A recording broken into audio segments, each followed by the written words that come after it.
Well, it all started for me when I was about 14 years old. I met a Denver police officer by the name of Larry Peters at Elitch Gardens. I was a little sweeper boy at Elitch's. I made a whole $1 an hour and worked a 60-hour week. We worked 6 days, 10 hours a day, as sweeping up cigarette butts and trash in Kittyland. And I happened to run into this Denver police officer that really amazed me. The kind of man that he was, the way he interacted with people, he was very, very impressive. And the fact was he was a very nice man. It didn't hurt that his daughter, who was about my age, also worked at Elitch's, but that's beside the point. That's another story. But Larry Peters was my inspiration, and he was truly, although he probably didn't know it, he was a real mentor.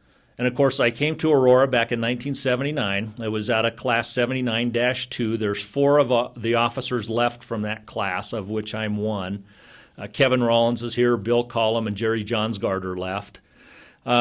It was a great class, and why did most of us come to Aurora? Aurora afforded us the opportunity to do things that you don't get to do maybe in a smaller agency. I don't think there was very many days that I came into work that I didn't want to be there. Probably through some personal life issues that were tragic in my view, where it was hard to come into work. But by and large, work was everything that I had dreamed it would be. And when you look at, I suppose, the scheme of things, the millennial kids today, and I say kids, so that's just about anybody under 40, but the millennial generation, what the experts say is they'll have 7 different careers in their lifetime. Well, in the Aurora Police Department, you can have about 12 different careers as a patrol officer. And when you look at the K-9 unit, the DART unit, the SWAT team, the emergency response team, if you want to join up with that, if you want to work EMAT or FAST or some of the specialized units,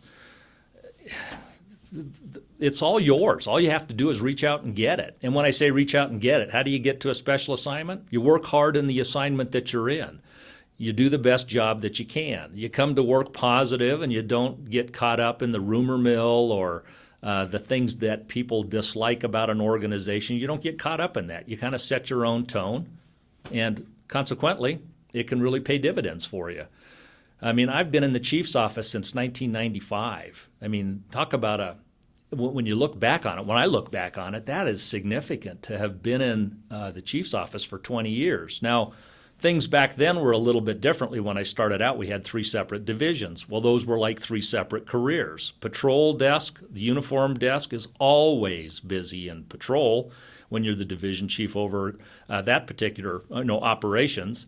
Investigations, a bit more complex because you're dealing with detectives. You're dealing with, I call them self-starters, individuals that go out there and beat the bushes and make things happen. They investigate crimes and they solve them.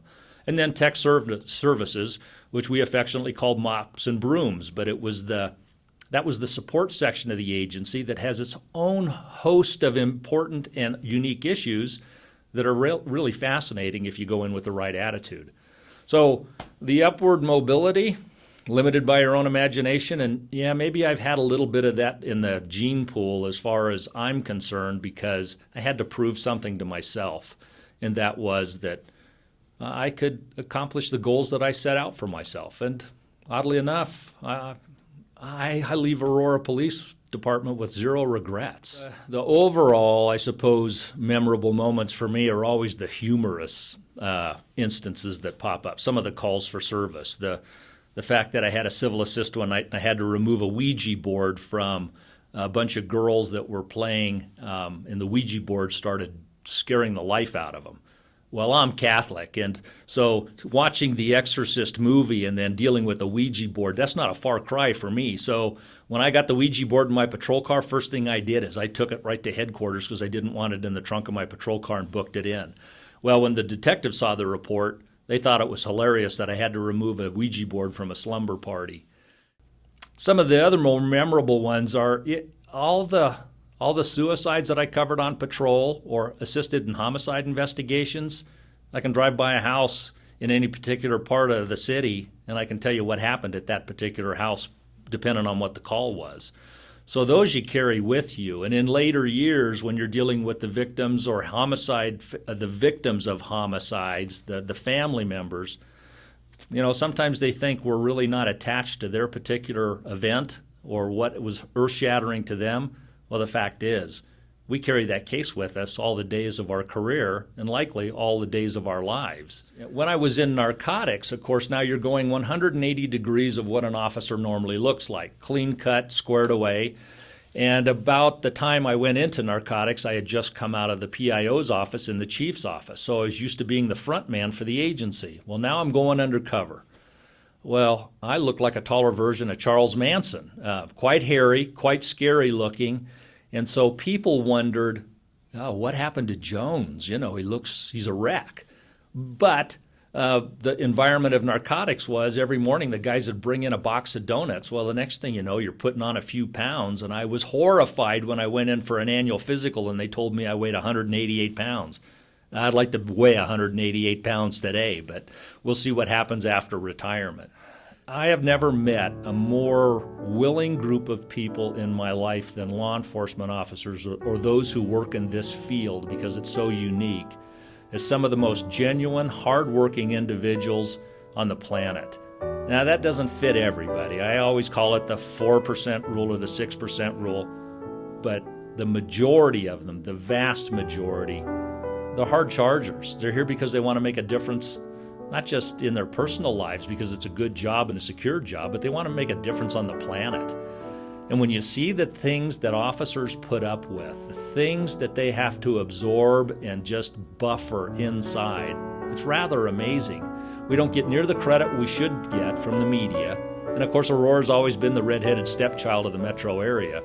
But I'll tell you what, I would hold our agency in the top 5% of law enforcement agencies in the country. And I've believed that for a long time. And I'm not just blowing smoke. If I didn't mean it, I wouldn't say it. At least one of the things that I like to think that people recognize about me is if you ask Jones a question, you'll get a straight answer.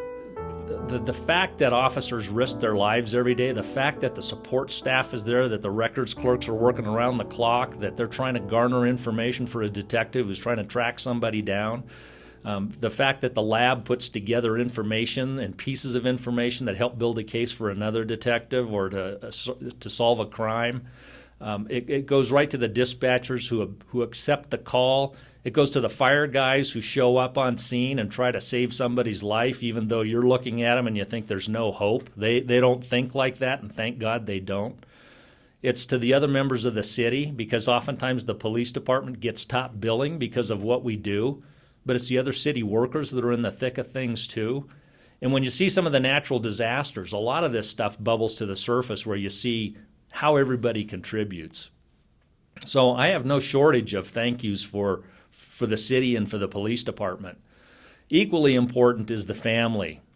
My wife and my kids, they put up with the late night phone calls, and if my phone goes off at 3 a.m., it's not going to be good news. And they've seen me pulled out of family dinners. I've had to respond a couple of times on Christmas Eve, and one was to an officer's death who was involved in a car accident in which he was killed when he was on his way to his wife's family's house in northern Colorado, and I'll never forget that. But the family, the people that support you, the quiet turmoil that they go through as a result of being married to a police officer, that's phenomenal. Mark Twain once said, there are two important days in a person's life: the day you're born and the day you know why. And from an employment perspective, I knew I wanted to be a cop when I became a cop, and I have done nothing but live the dream for the better part of my life.